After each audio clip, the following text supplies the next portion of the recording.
Holy cow. If you guys aren't running around right now, you better get out your seat and flex because that was so good.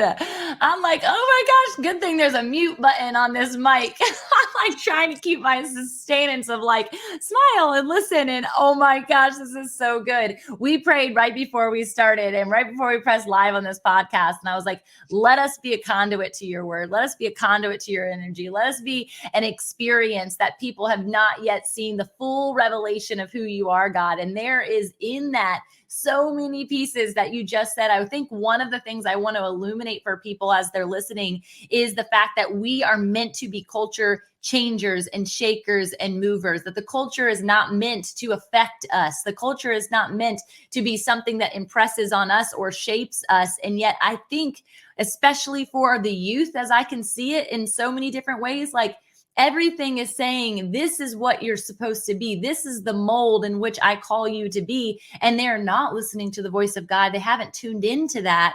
So much so that music is connected to the outcome of depression and anxiety and comparison. And I remember it, even just thinking of like 17 magazine when I was younger. I would see it when I was checking out and I'd be like, am I supposed to look like her? Am I supposed to do those things? Right. And so realizing that we actually have the authority, that we are the head and not the tail, that we are the ones who come in and we change the atmosphere, because the God who we call God, who is sovereign and good and powerful, he is the presence in which we carry. And so how do we shape ourselves from a business foundation? How do we do that? How do we create an atmosphere or a culture that when people come in, they sense the presence of the Lord, that the frameworks and the principles that we're teaching, they're premised in the word? Talk us through how other people who don't have maybe the same revelation or maybe the same, what's the other word, just foundation to what we have. How do you help cultivate that in other people? Yes. So the very first thing for me is that I want to teach and empower you how to hear God.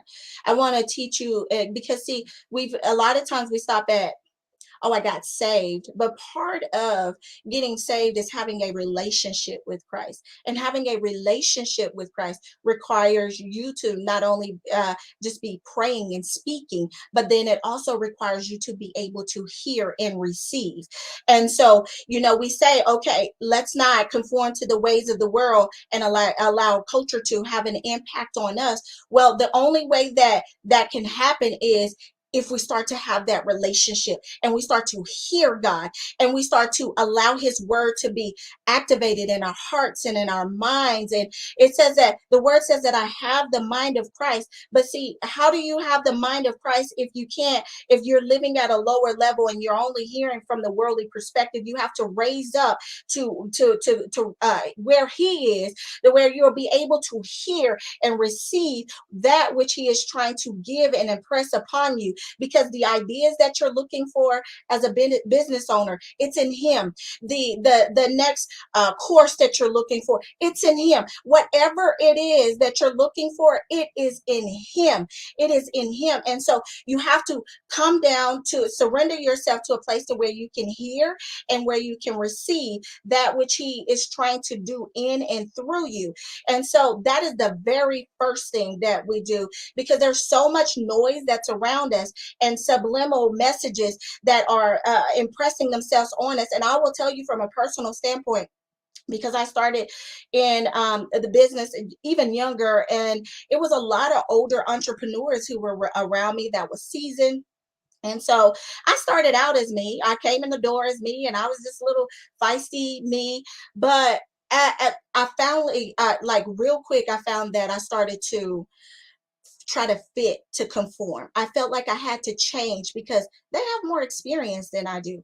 I have to line up because there's an order to this. And so I have to line up and do what is said and how they're doing it, because they have the seeds to success. And so if I listen and if I pay attention, okay, am I making them my source or am I making him my source? And I was Ooh, so making good. them my source and not him. And so I had to step back. It took this place where I was unfulfilled. I started to feel really unfulfilled and just really just like this void